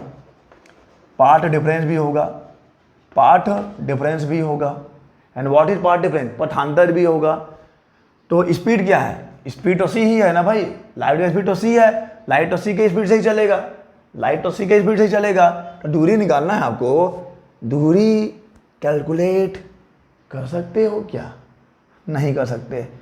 हम दोनों के बीच कितनी दूरियां हैं आप अंदाज़ा भी नहीं लगा सकते मेरे दोस्त, लेकिन यहाँ पर लगा सकते हो, यहाँ पर सी इंटू डेल टी कर ही सकते हो ना यार, क्या हो जाएगा, speed into time, that will B distance. कितना डिस्टेंस का अंतर है, कितना अलग अलग यहाँ से यहाँ जाने और यहाँ से यहाँ आने में ये डिस्टेंस का कितना अंतर है, पथ का अंतर है, पार्ट डिफरेंस है, कितना आ जाएगा। इंटीग्रल तो सी का, तो यहाँ से सी कैंसिल हो जाएगा, यहाँ से ए बी सी कैंसिल हो जाएगा, यानी कि ये आ जाएगा 2L2 minus L1 2L2 minus L1 plus v square upon C square 2L2 minus L1। So this is the part difference, this is the part difference, इसको बोला है del. This is the part difference. और ये किस case में है, जब M1 इधर को है और M2 इधर को है। ये M1 इधर को है और M2 इधर को है, उस केस का पार्ट डिफरेंस है। तो यहाँ पे कुछ पैटर्न्स बनेगा, उस पैटर्न को आप ऑब्जर्व करिए। आपने कर लिया ऑब्जर्व, आपने ऑब्जर्व कर लिया, मैं इसको संभाल के रखता हूँ। यहाँ पे जो ऑब्जर्वेशन हुआ होगा, जो इंटरफेरेंस पैटर्न बना होगा, मान लो कि जो इंटरफेरेंस पैटर्न कुछ ऐसा है, कुछ ऐसा कर कमाल कि ये पैटर्न बन जाए। This is a pattern, dark fringes bright fringes, आपको पता है ना, ऐसा कोई पैटर्न मान लेते हैं बना होगा। डार्क ब्राइट, पिंक वाला ब्राइट है, ग्रीन वाला क्या है, ग्रीन वाला क्या है, डार्क है। और यहाँ पे क्रॉस वायर भी होगा, टेलीस्कोप से देखोगे तो मान लो कि आपका क्रॉस वायर अभी यहाँ पे है ऐसा। इस वाले पार्ट डिफरेंस के लिए ये कुछ पैटर्न ऐसा कुछ बना है, आप टेलीस्कोप से देखोगे तो दिखेगा, मतलब उन लोग देख रहे होंगे तो उनको दिखा होगा। अब हम लोग क्या करेंगे, अब वक्त आ गया है कि ऑपरेटर्स को 90 डिग्री घुमा दिया जाए आगे, फिर देखा जाए कि क्या है पार्ट डिफरेंस, क्या है पार्ट डिफरेंस। तो देखो यार, अब थोड़ा सा कमाल लगाना होगा, पूरा सवाल थोड़ी करेंगे अब, अरे इतने गधे थोड़ी हैं हम लोग, पूरा सवाल थोड़ी किया जाएगा, दिमाग लगाया जाएगा। जब आप रोटेट करोगे तो ये हो जाएगा आपका M1 और इधर को हो जाएगा M2। तो दिमाग लगाना, शायद नहीं दिख रहा होगा तो दिखा देते हैं आपको अच्छे से। ये हो जाएगा आपका M1, ये हो जाएगा M2। रोटेट करने के बाद आफ्टर रोटेटिंग 90 डिग्री हो जाएगा M2। अब ये M2 जो है वेलोसिटी v के परपेंडिकुलर है और M1 along the direction of the velocity है, along the direction of velocity है। लेकिन क्या इसका लेंथ चेंज हो जाएगा, अरे लेंथ तो L1 ही रहेगा, लेकिन लेंथ तो L2 हो रहेगा। इसका लेंथ L1, इसका लेंथ L2। लेकिन याद रखना, इसका टाइम तो T1 ही लेंगे, हम लेते हैं T1, हमने टाइम दिया है M1 को T1, तो यहाँ प्राइम ले लेते हैं ना यार, डिफरेंट होना चाहिए। T1 प्राइम T2 प्राइम, समझ रहे हो ना ये क्या है। T1 प्राइम यहाँ से जब ये रिफ्लेक्ट, एक्चुअली में ये रिफ्लेक्ट होगा, अब रिफ्लेक्ट होके यहाँ जाने और यहाँ आने का टाइम है, वापस वहीं प्लेट पे आने का टाइम है। और ये T2 क्या है, T2 प्राइम क्या है, यहाँ से रिफ्लेक्ट होके M2 तक जाने और वापस आने का टाइम है। प्राइम बोला है क्योंकि रोटेट होने के बाद है ये। T2 dash T1 dash. तो कुछ नहीं करना है, फॉर्मूले को बस इंटरचेंज कर देना है। इंटरचेंज मीन्स जब आपने T2 निकाला होगा, यहाँ पे जो देखो अलॉन्ग द आपने T2 निकाला वहाँ पे, अब ये T1 बन जाएगा। इसके लिए पहले T1 निकाला है, अब ये T2 बन जाएगा। लेकिन याद रखना लेंथ क्या होगा, लेंथ भी चेंज हो जाएगा। यानी ये हो जाएगा 2L, यानी जहाँ पे L1 है वहाँ पे L2 रख दो, और जहाँ L2 है वहाँ पे L1 रख दो, और कुछ नहीं करना। 2L1 अपॉन यहाँ पे C है, और यहाँ पे 1 plus V square upon C square है। T2 है, T2 T1 प्राइम बनेगा। अरे यार ऐसे वाले के लिए T2 लिया था ना, तो टाइम तो T2 ही है, लेकिन इसके लिए हमने M1 के लिए T1 असाइन किया है, तो T1 prime.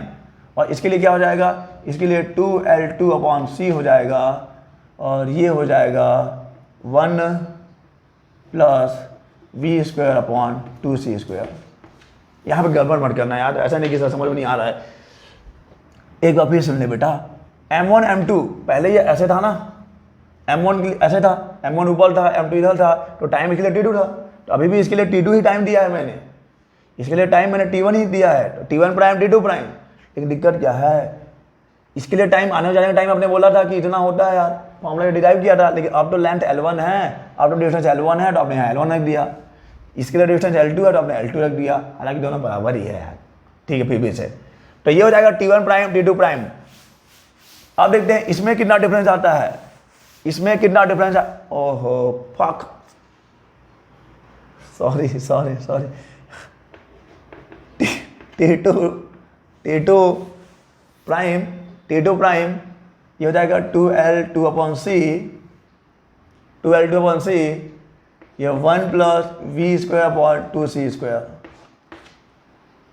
T1 prime T2 prime 2L2/c 1 plus v²/2c²। दोनों का डिफरेंस निकालना है, दोनों का डिफरेंस डेल टी प्राइम निकाल लेते हैं पहले, डेल टी प्राइम, और ये इसको मैं रहने देता हूँ तभी तो कंपेयर करेंगे हम लोग। डेल टी प्राइम कितना हो जाएगा? Del T prime T2 dash minus T1 dash, value put करके सॉल्व कर लो।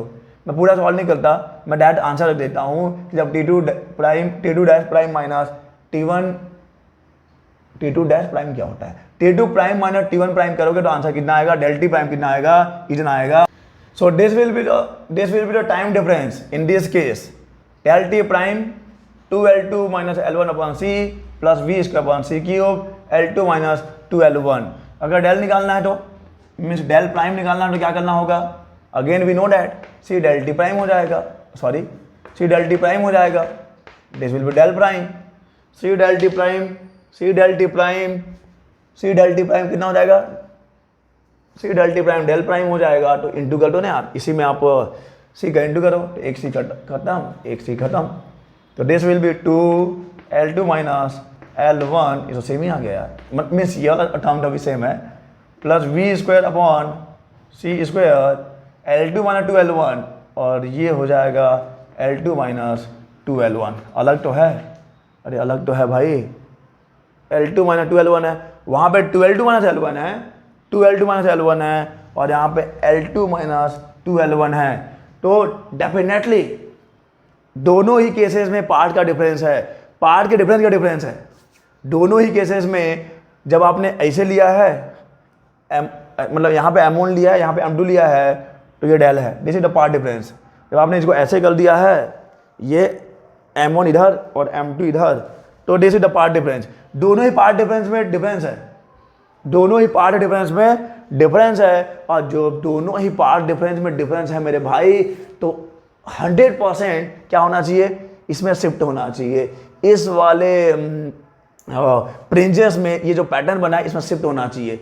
आप देखते हैं according to theoretical value means कि मैथमेटिकली उसमें कितना शिफ्ट होना चाहिए और एक्चुअली में कितना हुआ है मैथमेटिकली या जो हम लोग का थ्योरेटिकली कितना शिफ्ट होना चाहिए और वहाँ पे कितना शिफ्ट हुआ है, उसी से तो हम लोग ऑब्जर्वेशन करेंगे, उसी से तो हम लोग को चीज़ें पता चलेंगी।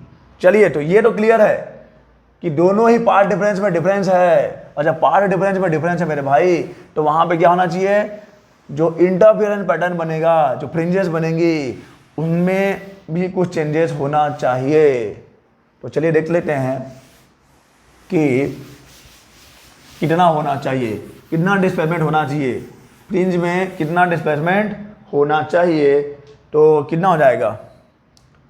Let's suppose x is the part difference का difference, x is the part difference का डिफरेंस, तो ये हो जाएगा del minus del prime, del minus del prime, path का डिफरेंस कितना आ जाएगा? Del minus del prime. और देखो यार, इसको मैं पूरा सॉल्व नहीं करता, आप डेल की वैल्यू यहाँ रखिए, डेल प्राइम की वैल्यू यहाँ रखिए, जब इसको सॉल्व करोगे तो आंसर आ जाएगा v²/c²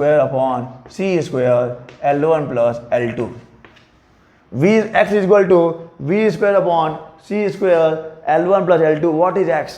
x is the difference of the part difference। इस वाले केस के लिए M1 M2, और इस वाले केस के लिए M1 M2, दोनों ही केसेस में क्या है? पार्ट के डिफरेंस का डिफरेंस है। x is equal to v²/c² L1 plus L2। तो देख लेते हैं कि एक्चुअली में ये मैथमेटिकली इसकी वैल्यू कितनी है, इस पार्ट डिफरेंस की वैल्यू कितनी है। इस पार्ट डिफरेंस की वैल्यू है, we can put the value v is equal to 3 into 10⁴ metre per second, and put the value of c is equal to 3 into 10⁸ metre per second. So L1 is equal to L2 is equal to 11 metre. Don't worry, पहले बता दिया आपको, पहले चीज ला रहा हूँ मैं। L1 और L2 दोनों को क्या लिया है? 11 मीटर लिया है। अगेन भैया ये x है, अगेन दीदी ये x है, पार्ट डिफरेंस क्या डिफरेंस है, पार्ट डिफरेंस क्या डिफरेंस है, del minus del dash v square upon सी स्क्वायर L1 प्लस L2 ये जो आ रहा है। डन। कितना आना चाहिए, x कितना आना चाहिए देख लेते हैं। तो आप सॉल्व करोगे ना दोस्त तो 11 11 22 आ जाएगा, और ये 3 3 कैंसिल हो जाएगा, ये 4 आएगा, यानी 22 इंटू 10 टू पावर कितना आना चाहिए, 10 टू पावर -8 आना चाहिए, 22 इंटू 10 टू पावर -8। ओके, और लेंथ का मीटर रह जाएगा, मीटर पर सेकंड कंसिडर हो जाएगा, तो इतना मीटर आना चाहिए। रोटेट करने पर ऑपरेटर्स को 90 डिग्री रोटेट करने पे दोनों केसेस में जो पार्ट डिफरेंस है उस पार्ट डिफरेंस में डिफरेंस कितना है, इतना होना चाहिए, इतना हुआ है, होना चाहिए, हुआ है आपके numerical mathematically 22 into 10 to power -8 metre, 22 into 10 to power -8 metre. अब आता है बहुत ही लॉजिकल पार्ट, तो अब आएगा, ठीक है। 22 इंटू 10 टू पावर -8 के बाद आप थोड़ा सा दिमाग आपको लगाना पड़ेगा, इसको समझा रहा हूं मैं, अच्छे समझाऊंगा इसको। 22 इंटू 10 टू पावर -8 के बाद इतना जो है पार्ट के डिफरेंस का डिफरेंस है, इतना पार्ट डिफरेंस चेंज हो गया है। अब देखिए हम चलते हैं अपने इंटरफियरेंस पे। वी नो डैट जब पार्ट डिफरेंस λ/2 का इवन मल्टीपल हो तो कंस्ट्रक्टिव इंटरफियरेंस बनेगा, जब λ/2 का ऑड मल्टीपल हो तो डिस्ट्रक्टिव इंटरफियरेंस बनेगा। डन है क्या, जब λ/2 का क्या हो, इवन मल्टीपल हो तो कंस्ट्रक्टिव बनता है, λ/2 का ऑड मल्टीपल है तो डिस्ट्रक्टिव बनता है। चलिए ठीक है, तो मान लो आपका क्रॉस वायर यहाँ पे है, यहाँ पे कंस्ट्रक्टिव बना हुआ है, डिस्ट्रक्टिव बना है। अब देखते हैं यार, अगर मान लो पार्ट डिफरेंस लैम्डा हो गया, अगर चलो यहाँ पे वैल्यू मैं पुट कर दूं, मैं वैल्यू पुट करके एक चीज समझाऊंगा, मैं बिल्कुल डाउट नहीं रखना चाहता, भले टाइम लग जाए तो लग जाए। चलो λ/2 अगर पार्ट डिफरेंस हो गया, अगर λ/2 पार्ट डिफरेंस हो गया, इसका क्या मतलब है, अगर λ/2 पार्ट डिफरेंस हो गया मींस λ/2 का कौन सा मल्टीपल है, 1 मल्टीपल है, मींस ऑड है, डिस्ट्रक्टिव हो जाएगा। मींस अब क्या होगा, अगर आपके उस वाले केस में और इस वाले केस में पार्ट डिफरेंस कितना आ गया, दोनों ही कंडीशन की बात कर रहा हूं मैं, अब मैं दो लाइट रे की बात नहीं कर रहा, मैं दोनों कंडीशन की बात कर रहा हूं।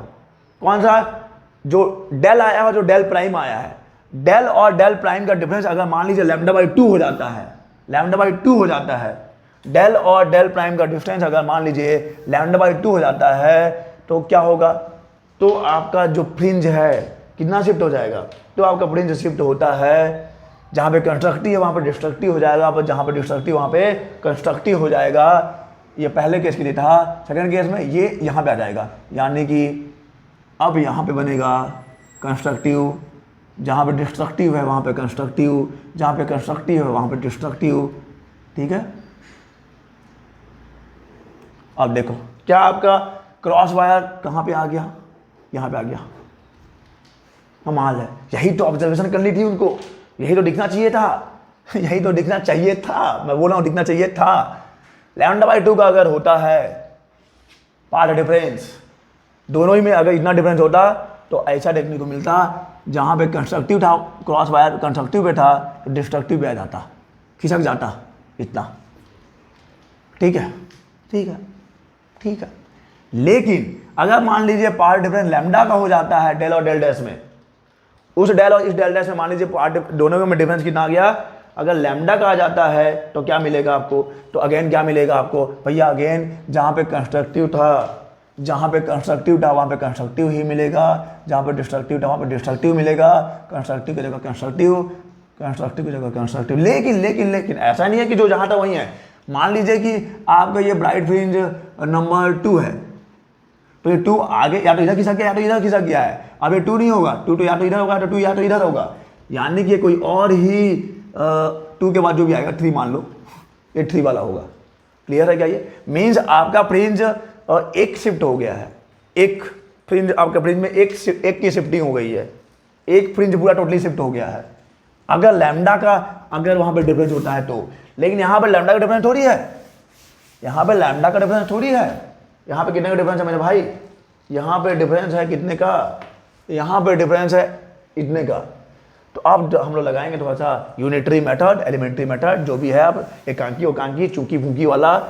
अगर लैम्डा के लिए डिस्प्लेसमेंट 1 होता है, मीन्स पूरा फ्रिंज एक विस्थापित होता है, एक डिस्प्लेस होता है, तो 1 के लिए कितना होगा, यूनिट के लिए 1 बाई लैम्डा डिस्प्लेस होना चाहिए, 1 बाई लैम्डा डिस्प्लेस होना चाहिए। तो x के लिए कितना डिस्प्लेस होगा, x के लिए x बाई लैम्डा डिस्प्लेस होना चाहिए, ठीक है। और डिस्प्लेसमेंट को चलो मैं नंबर दे देता हूं कि इतने फ्रिंजेस डिस्प्लेस होना चाहिए, n fringes must be displace x by lambda, number है ये, n फॉर नंबर ऑफ, ये मैंने बोला एक फ्रिंज डिस्प्लेस होने के लिए इतना चाहिए, एक फ्रिंज डिस्प्लेस होने के लिए इतना चाहिए। तो n, अगर नहीं समझे हो आप, शायद नहीं समझे हो या फिर से समझो, अगर लैम्डा का डिफरेंस आ जाता है दोनों में, पूरा एक फ्रिंज डिफरेंस हो जाएगा, एक फ्रिंज। अगर लैम्डा का डिफरेंस ना हो कि एक का डिफरेंस आता है, यूनिट का डिफरेंस आता है, तो 1 बाई लैम्डा शिफ्टिंग होनी चाहिए, 1 बाई लैम्डा शिफ्टिंग होनी चाहिए।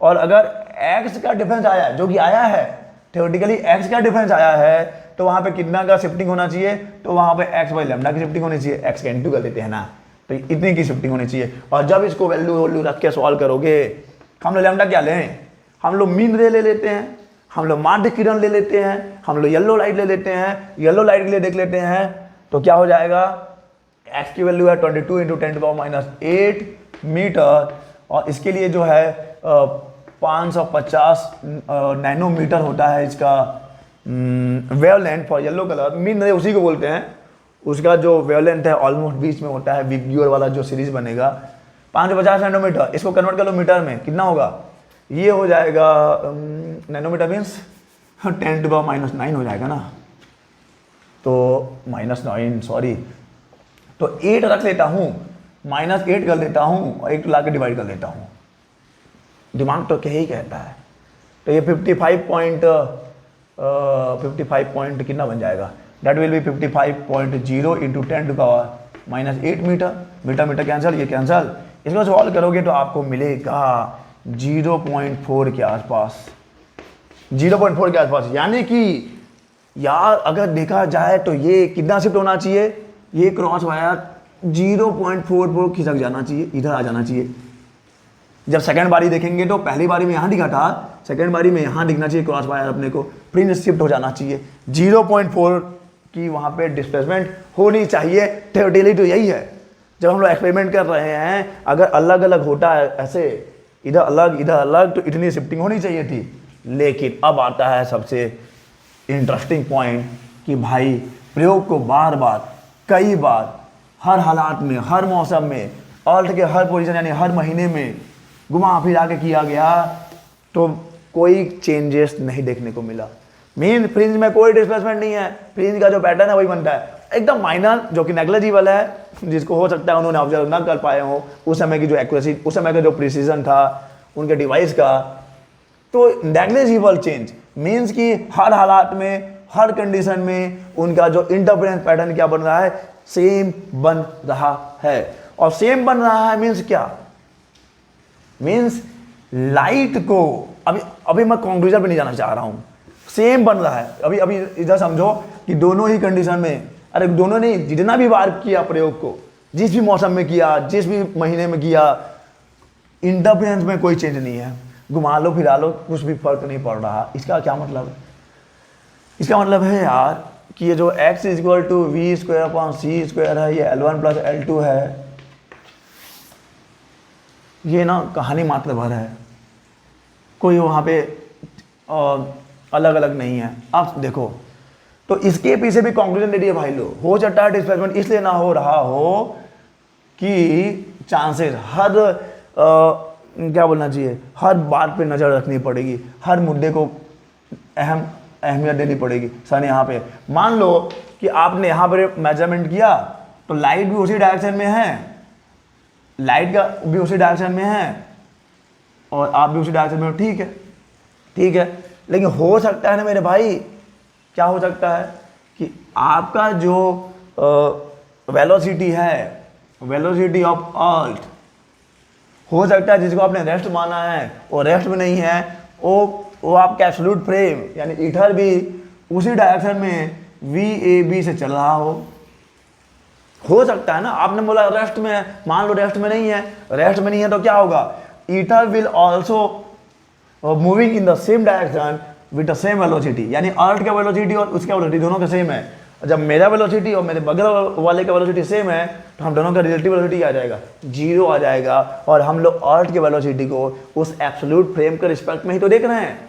तो यहाँ पर रिलेटिव वेलोसिटी जीरो हो गया, और जब ये v जीरो हो गया, यानी x जीरो हो गया, और जब x जीरो हो गया कोई डिफरेंस नहीं है, डेल और डेल डैश में कोई डिफरेंस नहीं होगा, और जब डेल और डेल डैश में कोई डिफरेंस नहीं होगा तो क्या होगा, तो फ्रिंज में शिफ्ट नहीं होना चाहिए। बिल्कुल सही आ रहा है, इसमें गलत बात क्या है, बिल्कुल सही है कि अगर आप बोल रहे हो कि ईथर मूव कर रहा है, नहीं कर रहा है, सॉरी ईथर रेस्ट में नहीं है, मूव कर रहा है इन the same direction with the same velocity, यानी अर्थ जो है उसके रिस्पेक्ट में रेस्ट में है।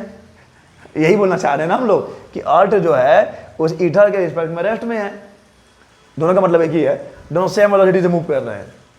लेकिन इंटरेस्टिंग पॉइंट तो ये है कि ईथर इधर जा रहा है तो उधर ही जाएगा, लेकिन 6 महीने बाद बाजी पलट जाएगी और अर्थ इधर आ जाएगा, VAB इधर चला जाएगा, VE, यानी अगर मैं 6 महीने बाद रीडिंग लूँ तो रिलेटिव वेलोसिटी कितना आ जाएगा, 2V आ जाएगा। अगर मैं 6 महीने बाद रीडिंग लूंगा, अगर 6 महीने बाद हम लोग एक्सपेरिमेंट करेंगे तो कितना आ जाएगा डिफरेंस, 2V आ जाएगा। The velocity of the earth with respect to that ether, that with respect to that absolute frame of reference कितना आना चाहिए, 2V आ जाएगा, 2 दूनी 4 हो जाएगा, यानी जो डिस्प्लेसमेंट है वो 4 टाइम्स आ जाना चाहिए। ये 4 टाइम्स हो जाना चाहिए, नहीं हो रहा है, 4 टाइम्स नहीं हो रहा है यार। मैं आपकी बात से सहमत हूँ, चलो यहाँ पे दोनों सेम में है, मान लिया, चलो यहाँ पर सेम में है, यहाँ तो अपोजिट होगा, अरे यहाँ नहीं, किसी ना किसी क्षण तो अपोजिट होगा। इस पूरे रिवॉल्यूशन के किसी ना किसी टाइम पे, किसी ना किसी महीने में, किसी न किसी दिन तो अपोजिट होगा, तो रिलेटिव वेलोसिटी कितना आएगा, 2 टाइम्स आएगा, 2 टाइम्स ऑफ वेलोसिटी डबल हो जाएगा, यानी कि जो डिस्प्लेसमेंट है वो 4 टाइम्स हो जाएगा, यानी कि आपका फ्रिंज में शिफ्टिंग फिर तो 4 टाइम्स होना चाहिए। कहाँ हो रहा है शिफ्टिंग, नहीं हो रहा है, शिफ्टिंग कहीं नहीं हो रहा है मेरे भाई, शिफ्टिंग कहीं नहीं हो रहा है। ये रिजल्ट निकला कि there is no shifting in the interference pattern, no shifting है, नो शिफ्टिंग है तो क्या, शिफ्टिंग नो है इसका मतलब क्या है। तो अब आते हैं हम लोग, ये क्लियर है, no shifting.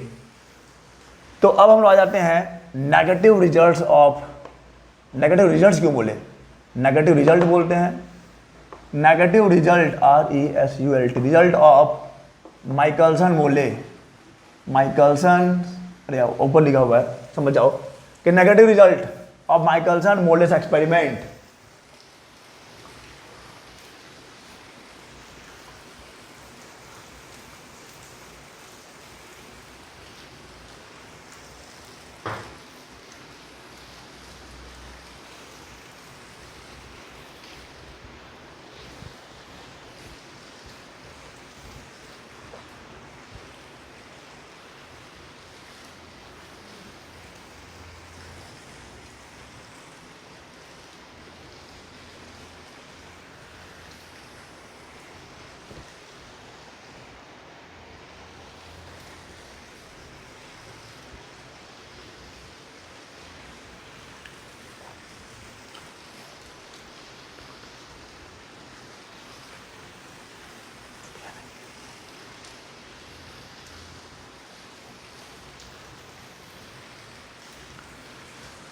Okay, so negative result of Michelson Morley's experiment, क्या रिजल्ट निकलता है, x मस्ट बी 0, अगर वहाँ पे कोई विस्थापन डिस्प्लेसमेंट नहीं है और डेल डैश में कोई डिफरेंस नहीं हो रहा है, नहीं होना चाहिए, अगर इंटरफेरेंस पैटर्न में कोई चेंज नहीं है, तो ये तो तभी संभव है जब अर्थ का वेलोसिटी, पृथ्वी का जो वेग है वो उस ईथर के रिस्पेक्ट में हमेशा क्या हो, 0 हो।